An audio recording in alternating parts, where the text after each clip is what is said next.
నమస్తే, welcome to right angle. Donald Trump China పర్యటన utter flop అయింది. అక్కడి నుంచి వచ్చినటువంటి డొనాల్డ్ ట్రంప్ ఇప్పుడు మళ్ళీ ఇరాన్ యుద్ధాన్ని మొదలు పెట్టడానికి సిద్ధమవుతున్నారు. ఇప్పటికే ఇజ్రాయెల్ ప్రధాని నెతన్యాహుతో సంభాషించినటువంటి డొనాల్డ్ ట్రంప్ ఇప్పుడు మరొకసారి యుద్ధాన్ని మొదలు పెట్టడానికి సిద్ధమవుతున్నారు. ఇప్పటివరకు సాగినటువంటి యుద్ధానికి పేరు ఆపరేషన్ ఎపిక్ ఫ్యూరీగా ఉంది. ఇప్పుడు దాన్ని మారుస్తూ ఆపరేషన్ స్లెడ్జ్ హ్యామర్ అని దానికి నామకరణం చేస్తున్నట్లుగా వార్తా కథనాలు వస్తున్నాయి. ఇప్పటికే దీనికి సంబంధించినటువంటి అనేక అంశాలు ఇప్పుడు మనం చర్చలోకి వస్తున్నటువంటి నేపథ్యంలో డొనాల్డ్ ట్రంప్ చైనా పర్యటన ఫెయిల్ అవ్వడము, ఆ తర్వాత మోదీ యుఏఈ పర్యటనకి అదేవిధంగా యూరోప్లో పర్యటిస్తున్నటువంటి నేపథ్యము, యుఏఈతో చేసుకున్నటువంటి కొన్ని కీలక ఎనర్జీ ఒప్పందాలు, మరొక వైపు యుఏఈ న్యూక్లియర్ ప్లాంట్ పైన ఇరాన్ డ్రోన్ అటాక్, ఆ తర్వాత పరిణామాల్లో చూస్తూ ఉంటే ఇటు ఇజ్రాయెల్లో కేబినెట్ సమావేశము, డొనాల్డ్ ట్రంప్ కొత్త పేరుతో ఈ యుద్ధాన్ని కొనసాగించేటువంటి ప్రయత్నాలు, ఇవన్నిటి మధ్య మళ్ళీ సంక్షోభ స్థితులు ఇంకా సీరియస్గా ఉండే అవకాశం కనబడుతోంది. ఇప్పుడు ప్రస్తుతం నేను ఈ వీడియో రికార్డ్ చేస్తున్న టైంకి బ్రెంట్ క్రూడ్ ఆయిల్ ధర $110 చేరుకుంది. ఇంతకుముందు $70 దగ్గర ఉన్నది కాస్త $100 చేరుకుంది. 100 నుంచి $120 వరకు కూడా పీక్స్లో వెళ్ళింది. ఆల్మోస్ట్ ఇది 29th ఏప్రిల్ ఆ టైంలో $120 వరకు వెళ్ళింది. ఇప్పుడు $110లో ఉంది. అండ్ గత 5 రోజుల నుంచి చూస్తూ ఉంటే క్రమక్రమంగా ధర పెరుగుతూనే ఉంది. ఇప్పుడు క్రూడ్ ఆయిల్ ప్రైసెస్ రోజు రోజుకు పెరుగుతున్నటువంటి నేపథ్యంలో ఈ సంక్షోభం ఆర్థికపరమైనటువంటి ఒక రకంగా చెప్పాలంటే కుదుపుగానే మనం భావించాల్సి ఉంటుంది. ఓవైపు ఎనర్జీ కొరత, ఒకవైపు ఏమో అసలు ఆయిల్ దొరకని పరిస్థితి, ఉన్న ఆయిల్ రేట్లు పెరుగుతున్నటువంటి పరిస్థితి. ఇప్పుడు మన ఫారెన్ ఎక్స్చేంజ్ పైన విపరీతమైన భారం పడుతుంది. అందుకోసమే ప్రధాని నరేంద్ర మోదీ గారు ఇప్పటికే కొన్ని కీలకమైనటువంటి చర్యలకు పూనుకోవాలని ప్రజలకు పిలుపునిచ్చారు. సో ప్రస్తుతం ఈ అంశాల గురించి మనం మాట్లాడదాం. కొన్ని డీటెయిల్స్ చెప్తాను నేను. ఫస్ట్, ఆపరేషన్ స్లెడ్జ్ హ్యామర్ అని ఇప్పుడు కొత్తగా మళ్ళీ యుద్ధం చేయడానికి సిద్ధమవుతున్నట్టుగా డొనాల్డ్ ట్రంప్ ప్రకటించడం జరిగింది. ఆల్రెడీ ఆయన క్లాక్ ఈజ్ టికింగ్, అంటే సమయం మించిపోతోంది, ఇక సమయం చేదాడిపోతోంది, ఏదో ఒక డీల్ చేసుకోండి లేకపోతే మీ పైన దాడి చేయడానికి సిద్ధపడుతున్నాము అని ఇరాన్కి గట్టి వార్నింగ్ ఇచ్చారు. అయితే ఇరాన్ కూడా అంతే స్థాయిలో ప్రతిస్పందన వ్యక్తం చేస్తోంది. అయితే ఇరాన్ మీ బెదిరింపులకు భయపడము అని తెగేసి చెబుతోంది. ఈ మధ్యకాలంలో ఒక 4 రోజుల వ్యవధిలో ఒక రకంగా చెప్పాలంటే ఒక 20 రోజుల నుంచి ఈ సీజ్ ఫైర్ పేరిట, అంటే శాంతి నెలకొనడం కోసం చేస్తున్నటువంటి చర్చల పేరిట పాకిస్తాన్ని ముందు పెట్టుకొని ఒక ప్రహసనం నడిచింది. అంటే పాకిస్తాన్ నిజంగా చర్చల్ని సఫలీకృతం చేయడంలో పాకిస్తాన్ విఫలమైంది. ఇంకా చెప్పాలంటే పాకిస్తాన్ ఇరాన్కి అనుకూలంగానే ఒక సమయాన్ని ఇచ్చింది అని మనం కూడా చెప్పాలి. ఒకే వైపు దాడులు జరుగుతున్నటువంటి టైంలో ఇరాన్కి కొంత తెరిపి రావడానికి ఈ శాంతి సమయం, అంటే ఈ సీజ్ ఫైర్ ఉపయోగపడింది అనేది మనకు అర్థమవుతున్నటువంటి విషయం. సో ఓవరాల్గా ఇప్పుడు చెప్పాలంటే ప్రస్తుతం ఇరాన్ యుఏఈ పైన దాడి చేసినటువంటి పరిస్థితి. అయితే గత వారం 10 రోజుల్లో మొన్నటి యుద్ధ సమయంలో కూడా యుఏఈ ఇరాన్ పైన సీక్రెట్గా అటాక్స్ చేసింది అన్న వార్తా కథనాలు కూడా వచ్చాయి. అండ్ మిగతా దేశాలతో పోల్చితే, గల్ఫ్ దేశాల్లోని మిగతా దేశాలతో పోల్చితే అటు యుఏఈ పైన విపరీతంగా దాడులు చేస్తోంది ఇరాన్. ఎందుకు అంటే యుఏఈకి అండ్ ఇజ్రాయెల్కి మధ్య ఒక సఖ్యత నెలకొన్నటువంటి పరిస్థితులు ఈ మధ్యకాలంలో చూస్తూ ఉన్నాము. అండ్ ఆల్రెడీ ఇజ్రాయెల్ సంబంధించినటువంటి ఐరన్ డోమ్ టెక్నాలజీని, ఎయిర్ డిఫెన్స్ సిస్టమ్ని యుఏఈకి ఇవ్వడం జరిగింది. అండ్ అంతేకాదు నెతన్యాహు రహస్యంగా యుఏఈలో ఎంబీజెడ్, యుఏఈ క్రౌన్ ప్రిన్స్ అధినేత ఎవరైతే ఉన్నారో ఎంబీజెడ్ని కలిశారు అన్న వార్తా కథనాలు కూడా వచ్చాయి. సో అవి పక్కన పెడితే ప్రస్తుతం యుఏఈలోని ఒక న్యూక్లియర్ ప్లాంట్ పైన ఇరాన్ డ్రోన్ అటాక్ చేసింది. అది ఎక్కడుంది అని అంటే బరక్కా అనే ఒక ప్లేస్లో ఉంది. ఇది ఎగ్జాక్ట్లీ చెప్పాలంటే ఇది అబుదాబీలో ఉంటుంది. సో మీకు ఆ మ్యాప్స్లో చూస్తే మనకు అర్థమవుతుంది ఈజీగా. బరక్కా దగ్గర జరిగినటువంటి దాడి ఇది. ఎల్లో కలర్లో ట్యాగ్ చేసి పెట్టాను. అండ్ ఇక్కడ దాడి చేసింది ఇరానే, కానీ ఇరాన్ ఎక్కడి నుంచి చేసింది అని అంటే కనుక కొంతమంది చెప్తున్నది ఏంటంటే వెస్ట్ సైడ్ నుంచి అని చెప్తున్నారు. అంటే ఇరాక్లోని ఇరాన్కి సంబంధించినటువంటి స్థావరాలు ఏవే ఉన్నాయి అక్కడి నుంచి దాడి చేశారని చెప్తున్నారు. ఇరాక్ నుంచి యుఏఈలో ఎలా దాడి జరిగింది, ఇరాక్ నుంచి దాడి జరిగింది అని ఇప్పుడు కొన్ని వార్తా కథనాలు వస్తున్నటువంటి నేపథ్యంలో దీన్ని ఒక ఫాల్స్ ఫ్లాగ్ ఆపరేషన్ అని కూడా చెప్తున్నారు. ఫాల్స్ ఫ్లాగ్ ఆపరేషన్ అంటే ఇంతకుముందు నేను కొన్ని వీడియోల్లో చెప్పాను, మళ్ళీ ఒకసారి చెప్తాను. మామూలుగా అయితే శత్రుదేశం మీద దాడి చేయాలి అని అంటే శత్రుదేశమే ముందు మాపై దాడి చేసింది అని చెప్పే వీలుగా ఫస్ట్ ఆ దేశానికి సంబంధించినటువంటి ఏవైనా అటాక్స్ జరిగినా కానీ ఆ దేశపు గగనతలం నుంచో లేకపోతే భూతలం నుంచో దాడి చేసి మన పైన దాడి జరిగింది కాబట్టి ఇప్పుడు రిటాలియేట్ చేయాలి అని చెప్పి ఎదుటి దేశం మీద ఒక బాంబార్డ్ చేసే ఒక పరిస్థితి ఉంటుంది. దీన్ని ఫాల్స్ ఫ్లాగ్ ఆపరేషన్స్ అంటారు. అంటే నిజానికి శత్రు దేశం చేయకపోయినా అడ్వర్సరీసే చేశారు అనే విధంగా ఒక ప్రపంచానికి ఒక చిత్రీకరణ చేసి తద్వారా దాడి చేయడం. సో అది ఫాల్స్ ఫ్లాగ్ ఆపరేషన్స్ ఎక్కువగా ఇజ్రాయెల్ ఎప్పుడు చేస్తూ ఉంటుంది. ఇప్పుడు ఈవెన్ ఈ ఫాల్స్ ఫ్లాగ్ ఆపరేషనే ఇప్పుడు జరిగిందా అని కూడా చర్చ జరుగుతోంది. ఎందుకంటే ఇప్పుడు ఈ న్యూక్లియర్ ప్లాంట్ పైన జరిగినటువంటి దాడి డైరెక్ట్గా న్యూక్లియర్ ప్లాంట్ మొత్తం ఏం ధ్వంసం కాలేదు, కానీ న్యూక్లియర్ ప్లాంట్కి సంబంధించినటువంటి దగ్గరలో జరిగినటువంటి విధ్వంసం ఇది. సో ఇది డ్రోన్తో జరిగిన దాడి. సో న్యూక్లియర్ అటాక్ అనగానే ఇది ఒకవేళ నిజంగానే న్యూక్లియర్ ప్లాంట్ కనుక విధ్వంసానికి గురైతే అక్కడ బాంబు పేలుడు జరిగితే అది పెను నష్టాన్ని మనం చూడాల్సి ఉంటుంది. బికాజ్ రేడియేషన్ ఎఫెక్ట్ ఇవన్నీ ఉంటాయి కాబట్టి అంతర్జాతీయ సమాజం కూడా ఒక్కసారిగా నివ్వెరపోయింది. సో ఈ నేపథ్యంలో ఇది డైరెక్ట్గా జరిగినటువంటి ఇరాన్ చేసినటువంటి దాడియానా లేకపోతే యుఏఈ ఇజ్రాయెల్ కలిసి దాడి చేసినట్టుగా చూపించాయా అనే చర్చ కూడా ఓవైపు నడుస్తుంది. ఎందుకు అనంటే కనుక మరొకసారి ఎస్కలేట్ చేయడం కోసం, అంటే యుద్ధాన్ని ఇంకొంచెం తీవ్రతరం చేయాలి అనంటే ఇరానే ముందు దాడి చేసింది అన్న దాన్ని క్రియేట్ చేయడం కోసం చేస్తున్నారనే ఒక చర్చ కూడా నడుస్తోంది. సో ఓవరాల్గా ఇప్పుడున్న పరిస్థితుల్లో చూస్తే ఈ యుద్ధం ఇంకా పెరిగే అవకాశం కనబడుతోంది.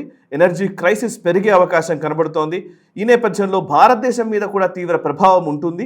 అందుకోసమే మోదీ గారు ముందే ఆయన ఊహించి ఈ ప్రస్తుతం ఆయన కొన్ని సూచనలు కూడా చేశారు. వర్క్ ఫ్రమ్ హోమ్ గురించి, లేకపోతే గోల్డ్ని కొనుక్కోకూడదు అని చెప్పడం విషయంలో కావచ్చు, ఇంకోవైపు ఫ్యూయల్ని కొంతవరకు తగ్గించుకునే ప్రయత్నం చేయండి అని చెప్పిన విధానం కావచ్చు. అయితే మోదీ యుఏఈ పర్యటన గురించి మనం ఖచ్చితంగా ప్రస్తావించుకోవాలి. మోదీ గారు యుఏఈ పర్యటనకు వెళ్ళినప్పుడు ఎంబీజెడ్ని కలిశారు. అందులో కొన్ని కీలక ఒప్పందాలు జరిగాయి. ఆ ఒప్పందాల్లో ఏంటంటే మేజర్గా ముందు నుంచి ఉన్నటువంటి మన ఎనర్జీకి సంబంధించి యుఏఈ నుంచి చాలా వరకు మనం కొనుగోలు చేస్తున్నాం. ఆయిల్ కొనుగోలు చేస్తున్నాం, అదేవిధంగా లిక్విఫైడ్ న్యాచురల్ గ్యాస్ ఎల్ఎన్జీ కూడా మనం కొనుగోలు చేస్తున్నాం. కాబట్టి సో ఎల్ఎన్జీ అండ్ ఆయిల్ మనకు ఇబ్బంది లేకుండా వాళ్ళు సుదీర్ఘకాలం పాటు సప్లై చేసే విధంగా యుఏఈతో ఒప్పందం చేసుకున్నాం. అండ్ కేవలం సప్లై మాత్రమే కాదు, రిజర్వ్స్ విషయంలో కూడా చర్చ జరిగింది అండ్ ఒప్పందం కూడా చేసుకున్నాం. అదేంటంటే యుఏఈ పైన ఎప్పుడైనా సరే ఏ క్షణమైనా సరే ఇరాన్ నుంచి దాడులు జరిగే అవకాశం ఉంటుంది. సో యుఏఈ ఏం చేస్తుందంటే ఆయిల్ని ఉత్పత్తి చేసి క్రూడ్ ఆయిల్ని భారత్కి తరలించి భారత్లో రిజర్వ్స్లో ఉంచడం జరుగుతుంది. అంటే భారత్లో వాటిని నిల్వ చేస్తుంది. ఆ నిల్వ ఉంచుకునే విధంగా మనకు ఒప్పందాలు చేసుకున్నాం. సో మనం నిల్వ ఉండడం వల్ల, రిజర్వ్స్ మన దగ్గర ఉండడం వల్ల లాభం ఏంటి అని అంటే కనుక మనకు అవసరం వచ్చినప్పుడు, మనకు ఇట్లాంటి హార్మూజ్ క్రైసిస్లు, ఎనర్జీ క్రైసిస్లు ఏదన్నా వచ్చినప్పుడు మన అవసరాల కోసం మనం వాటిని వినియోగించుకోవడానికి అవకాశం ఉంటుంది. సో ఇంపోర్ట్స్ చేసుకోకుండానే మనము మన భారతదేశంలోనే మనం ఆ రిజర్వ్స్ని ఉపయోగించుకునే అవకాశం ఉంటుంది. దీంట్లో యుఏఈకి వచ్చే లాభం ఏంటి అని అంటే కనుక యుఏఈకి ఏంటి లాభం అంటే యుఏఈ ఆ దేశంలో నిల్వ ఉంచుకోవడం వల్ల ఎప్పుడైనా సరే దాడులు జరిగే అవకాశం ఉంటుంది. దానికంటే ఇండియాలో పెట్టుకోవడం వల్ల ఇండియా నుంచే, మన భారతదేశం నుంచే ఏ దేశానికి కావాలంటే ఆ దేశానికి ఎగుమతి చేసుకునే అవకాశం ఉంటుంది. దీనికోసమనే ఇంకొక పైప్ లైన్ కూడా ఉంది. మనం ఇంతకుముందు మీకు వివరించాను. అండ్ అబుదాబిలో ఉన్నటువంటి హబ్షన్ అనే ప్లేస్ నుంచి ఇటువైపు అంటే ఒమన్కి, గల్ఫ్ ఆఫ్ ఒమన్ దగ్గర ఉన్నటువంటి పోర్ట్ ఫుజైరా అనే ఒక పోర్టుకి ఒక ఆయిల్ పైప్ లైన్ ఉంది. హబ్షన్ నుంచి ఫుజైరా పోర్టుకి ఉన్నటువంటి ఆయిల్ పైప్ లైన్ ద్వారా సుమారు 1.8 మిలియన్ బ్యారెల్స్ పర్ డే, ఒక రోజుకి 1.8 మిలియన్ బ్యారెల్స్ ఆయిల్ని సరఫరా చేసే సామర్థ్యం ఉంది. సో ఇది చేయడం వల్ల హబ్షన్ నుంచి ఫుజైరాకు ఆయిల్ పైప్ లైన్ ద్వారా రావడం వల్ల ఇప్పుడు ఈ హార్మూజ్ నుంచి షిప్మెంట్ ద్వారా వచ్చే దాన్ని మనం బైపాస్ చేసినట్లు అవుతుంది. సో హార్మూజ్ దగ్గర ప్రతిష్టంభన ఉంది కాబట్టి ఇరాన్ అనుమతిస్తే కానీ నౌకలు బయటకు రాలేవు కాబట్టి దాన్ని అవాయిడ్ చేస్తూ ఈ ఫుజైరా వరకు ఆయిల్ పైప్ లైన్ ద్వారా యుఏఈ ఆయిల్ని సరఫరా చేస్తుంది. ఫుజైరా నుంచి మనం షిప్మెంట్స్లో తీసుకొని మన భారతదేశానికి మనం తరలించుకోవడానికి అవకాశం ఉంటుంది. సో ఇది కూడా ఇప్పుడు ఈ యుఏలో జరిగినటువంటి మోదీ పర్యటనలో కీలకమైన చర్చగా వచ్చినట్టుగా తెలుస్తోంది. భారత్ యుఏఈ మధ్య ఆయిల్ క్రైసిస్కి సంబంధించి ఒక దృఢమైన సంబంధాలు నెలకొంటూ ఉన్నాయి. అందుకోసమే మోదీ గారు కూడా మొట్టమొదటిసారి ఇరాన్ విషయంలో చాలా సీరియస్గా ఆయన కొన్ని వ్యాఖ్యలు కూడా చేశారు.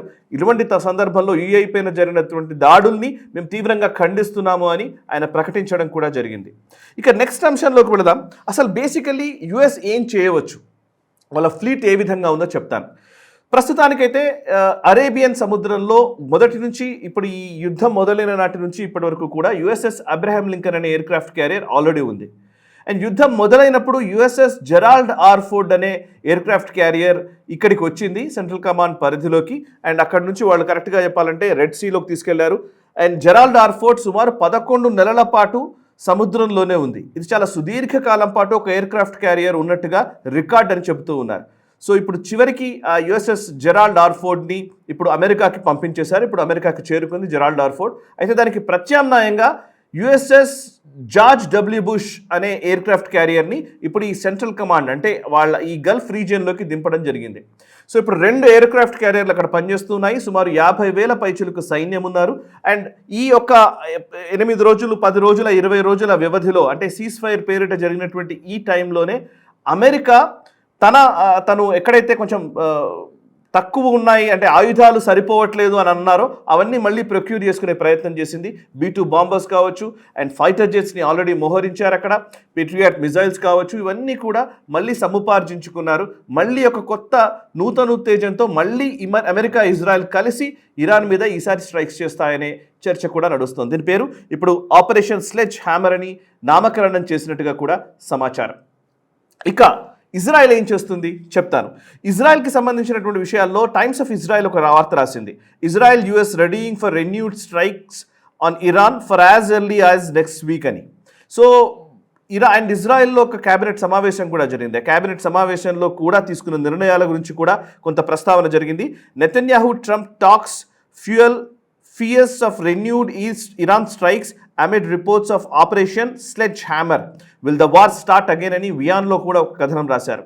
సో చైనా పర్యటన ఫెయిల్ అయిన నేపథ్యంలో డొనాల్డ్ ట్రంప్ అహం దెబ్బతినింది. డెఫినెట్గా డొనాల్డ్ ట్రంప్ ఈగో హర్ట్ అయింది. ఎందుకంటే చైనా ఆయనకు ఇవ్వాల్సినటువంటి మద్దతు డిసిషన్స్ రూపంలో నిర్ణయాల రూపంలో ఇవ్వలేదనే చెప్పాలి. ట్రేడ్, తైవాన్, అదేవిధంగా తెహ్రాన్, ఈ 3 అంశాలను బేస్ చేసుకునే డొనాల్డ్ ట్రంప్ చైనాలో పర్యటించారు. కానీ ఈ 3 అంశాల్లో కూడా ట్రేడ్లో కొంతమేర లాభం వచ్చింది. బీఫ్ కావచ్చు, బీన్స్, సోయాబీన్స్ కావచ్చు, అండ్ బోయింగ్ యుద్ధ విమానాల కొనుగోలు కావచ్చు, వీటన్నిటికి సంబంధించి కొంత చైనా సుముఖత వ్యక్తం చేసింది. కానీ మిగతా తెహ్రాన్, అదేవిధంగా ఇరాన్ విషయంలో కానివ్వండి, అదేవిధంగా ఇటు తైవాన్ విషయంలో అయితే చాలా సీరియస్ వార్నింగ్సే ఇచ్చినట్టుగా తెలుస్తుంది. తైవాన్ విషయంలో వార్నింగ్ ఇచ్చింది, తెహ్రాన్ విషయంలో కామ్గా ఉంది, జస్ట్ ఒక స్టేట్మెంట్ ఇచ్చి సరిపెట్టుకుంది. సో ఈ నేపథ్యంలో డొనాల్డ్ ట్రంప్ ఇప్పుడు ఈ యుద్ధాన్ని ఇంకాస్త సీరియస్నెస్లోకి తీసుకెళ్లే అవకాశం కనబడుతోంది. ఇరాన్ దీన్ని తట్టుకుంటుందా? అమెరికా ఇజ్రాయెల్ మళ్ళీ దాడి చేస్తే ఇరాన్ ఏ విధమైన ప్రతిస్పందన చూపించబోతోంది? అండ్ హార్ముజ్ సంక్షోభం ఇలా ఇంకెంతకాలం కొనసాగుతుంది? కొనసాగుతున్నంత కాలం భారత్ ఖచ్చితంగా ఇబ్బందుల్ని ఎదుర్కోక తప్పదు. అయితే ప్రత్యామ్నాయాలు మనం చూసుకుంటూ ఉన్నాము. అయితే కేవలం ఇది ప్రభుత్వం చేసే పని కాదు.